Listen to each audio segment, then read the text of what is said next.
ये एक मत आपको एग्जाम के 4 महीने पहले ये बोलने से बचा सकता है कि मेरी 11th और 12th दोनों बेस्ट है। लेकिन सबसे सेफ तरीका होगा अपने पूरे सिलेबस को कंप्लीट करने का आपकी जेईई एग्जामिनेशन तक। इंस्टेड आप अपनी 11th के साथ अपनी 12th को भी वेस्ट कर सकते हो। और उसके कारण हमें एग्जाम के 1 से 2 महीने पहले पता लगेगा कि जितने भी चैप्टर्स मैंने कवर कर रखे हैं उन सारे चैप्टर से भी क्वेश्चन सॉल्व नहीं है। रेफरेंस बुक सॉल्व करनी चाहिए, ये एक मेरा सफिशिएंट होगा। ज्यादातर जेईई एक्सपीरियंस का 11th का सिलेबस कंप्लीट हो चुका है, लेकिन इंपॉर्टेंट बात यह है कि अभी भी 12th का सिलेबस स्टार्ट नहीं हुआ और आपके पास में 1 मंथ और एक्स्ट्रा बचा हुआ है।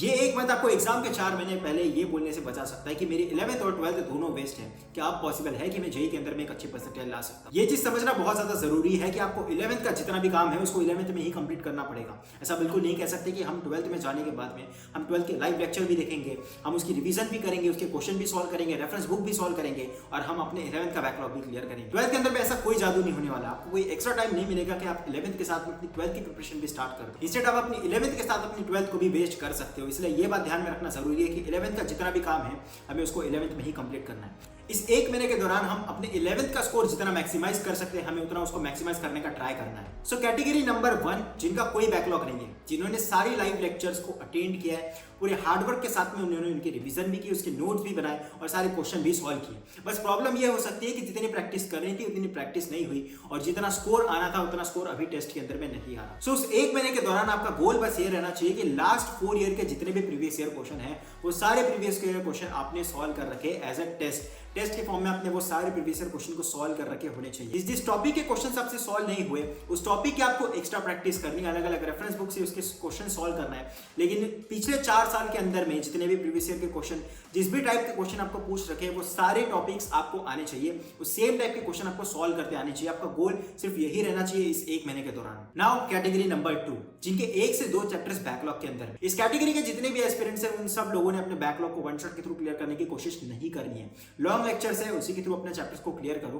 ये एक मेरा सफिशिएंट होगा अगर आपके 1 से 2 ही चैप्टर अगर बैकलॉग में है तो, जो कि अच्छे क्वालिटी के ऊपर में, एक स्ट्रॉन्ग लेवल के ऊपर में आपके चैप्टर्स कवर हो जाएंगे। अब आती है कैटेगरी नंबर 3 जिनके 5 से 6 चैप्टर्स बैकलॉग में है। अब ऐसे एस्पिरेंट्स के लिए बिल्कुल पॉसिबल नहीं है कि वो बड़े बड़े लेक्चर्स देख के अपने बैकलॉग को क्लियर करे इस 1 महीने के दौरान। इसलिए मैं आपको ये रिकमेंड करता हूं कि आपने वन शॉट के थ्रू उन सारे चैप्टर्स को कवर करना है और वो चैप्टर्स को कवर करते दौरान रेफरेंस बुक या मॉड्यूल सॉल्व करने की बिल्कुल जरूरत नहीं है। आपको वन शॉट देखना है, वन शॉट के अंदर में आपको उसकी रिवीजन करनी है, उसके अंदर में जितने क्वेश्चन सॉल्व कर रखे वो सारे क्वेश्चन सॉल्व करने हैं। अगर आपको डीपीपी प्रोवाइड की जा रही है तो उस डीपीपी को सॉल्व करना है। और जैसे कि मैंने बताया जो लास्ट 4 इयर्स के प्रीवियस ईयर पेपर है या जितने भी प्रीवियस ईयर क्वेश्चन है वो सारे क्वेश्चंस को आपको मास्टर करना है। अब आती है लास्ट कैटेगरी जिनके बहुत सारे बैकलॉग बन चुके हैं या ऑलमोस्ट पूरी 11th वेस्ट हो चुकी है। And before going ahead just give me 2 minutes, late me explain something special for you. On the occasion of विश्वास दिवस पीडब्ल्यू ने सेलिब्रेट किया एक मेगा इवेंट और ये भारत का सबसे बड़ा शिक्षा महोत्सव है। तो लेट्स सेलिब्रेट #भारत का विश्वास। और इस ऑनगोइंग सेलिब्रेशन को ज्वाइन करना इसलिए इंपॉर्टेंट है क्योंकि PW is coming with amazing offers for you. Make sure to grab this offer क्योंकि ये सिर्फ और सिर्फ लिमिटेड टाइम के लिए ही वैलिड है। Let me explain batches here. Arjuna JEE 2025 जिसका डिस्काउंटेड प्राइस है 4500 रुपीज और ये बैच स्टार्ट होगी from 8 April 2024। Arjuna JEE Hindi 2025 जिसका डिस्काउंटेड प्राइस है सिर्फ 2500 रुपीज और ये बैच भी स्टार्ट होगी फ्रॉम 8 अप्रैल 2024। लक्ष्य जेईई 2025 जिसका डिस्काउंटेड प्राइस है सिर्फ 4500 रुपीज और ये बैच स्टार्ट होगी फ्रॉम 1 अप्रैल 2024। लक्ष्य जेईई हिंदी 2025 जिसका डिस्काउंटेड प्राइस है सिर्फ 2500 रुपीज और ये बैच स्टार्ट होगी फ्रॉम 1 अप्रैल 2024। प्रयास जेईई हिंदी 2025 जिसका डिस्काउंटेड प्राइस है 2500 रुपीज और ये बैच स्टार्ट होगी फ्रॉम 8 अप्रैल 2024। प्रयास जेईई 2025 जिसका डिस्काउंटेड प्राइस है 4600 रुपीज और ये बैच स्टार्ट होगी from 8 April 2024। On the occasion of विश्वास दिवस PW is giving you free access of Arjuna JEE 1.2024 and Arjuna JEE 2.2024 when you buy Lakshya JEE 2025. Plus, every batch is available in Hindi language also for you separately. So, what are you waiting for? ये batches में आपको offer करते हैं India के top educators जो बनाएंगे आपको physics, chemistry, maths में expert. Classes will be 6 days a week and 3 recorded lectures per day. Daily practice problem with their video solution in quiz format. PDF notes of each class will be uploaded on PW app. Scheduled test will be held according to the planner. And for books, you can use JEE books available on PW store, which consist of last 5-year PYQs. और इन सारे batches को purchase करने के लिए आप मेरा coupon code use कर सकते हो जो आपको स्क्रीन पे दिख रहा है। इससे आपको एडिशनली 150 रुपीज का डिस्काउंट मिलेगा और उससे भी ज्यादा इंपॉर्टेंट मैं इन सारे एस्पिरेंट्स को पर्सनली गाइड करूंगा। सो लेट्स सेलिब्रेट #भारत का विश्वास विद PW। सब टॉपिक के ऊपर में वापस आते हैं लास्ट कैटेगरी जिनकी पूरी 11th वेस्ट हो चुकी है। अब ये सारे एस्पिरेंट्स के लिए क्या करना है, इससे कई ज्यादा इंपॉर्टेंट है क्या नहीं करना है। इस कैटेगरी के जितने भी स्टूडेंट्स हैं ज्यादातर वो ये करते हैं कि वो ये नहीं देखेंगे कि हमारी 11th कब कंप्लीट हो रही है, वो ये देखेंगे कि हमारी पूरी जेईई की प्रिपरेशन कब कंप्लीट हो रही है, वो ये देखते हैं कि हमारे पास में इन टोटल कितने डेज है और फिर वही बढ़िया दिमाग लगाकर वो डेज को चैप्टर से डिवाइड करके निकालते हैं कि हमारे पास में एक चैप्टर के लिए कितने दिन है। और अगर आप इस तरीके से प्लानिंग कर रहे हो तो 11th के बैकलॉग क्लियर होने की जगह होगा ये कि आपके 12th के और ज्यादा बैकलॉग बन जाएंगे। सो इसलिए रिमेंबर वन थिंग, आपको 11th और 12th को दोनों को अलग अलग ट्रीट करना है और ये पूरा 1 मंथ इस पे फोकस करना है कि हमारे 12th के अंदर में 11th का कोई इंपैक्ट ना पड़ रहा हो, जो हमारे बैकलॉग क्रिएट हो रखे उसके कारण हमारी 12th की प्रिपरेशन ना बिगड़ रही हो। और इसके लिए मैं आपको ये रिकमेंड करूंगा कि आपके जितने भी चैप्टर्स बैकलॉग में उस सारे चैप्टर्स के हर एक टॉपिक को आप अपने एक पेज के ऊपर में लिख ले। जैसे काइनेमेटिक्स में से आपने प्रोजेक्टाइल मोशन लिख लिया, अब उसको वन शॉट के थ्रू स्पेसिफिकली उसी पार्ट को देखना है, या आप उस टॉपिक को यूट्यूब के ऊपर में सर्च कर सकते हो और जो 10 से 15 मिनट के वीडियो में पूरा टॉपिक समझा दिया जाता है। जैसे प्रोजेक्टाइल मोशन हो गया, इसके अंदर में ये कंपोनेंट कहाँ से है, इसका क्या मतलब होता है, इस तरीके से जानने के बाद टाइम पीरियड कैसे कैलकुलेट करेंगे, ये सारी डिटेल्स आपको समझनी है हर एक टॉपिक। मेन एजेंडा हमारा ये सारे टॉपिक्स को क्लियर करके मार्क्स गेन करना नहीं है। ये सारे टॉपिक्स हम इसलिए कर रहे हैं ताकि 12th में जाने के बाद में कोई भी प्रीरिक्विजिट के कारण कोई चैप्टर हमारा ना टकराओ।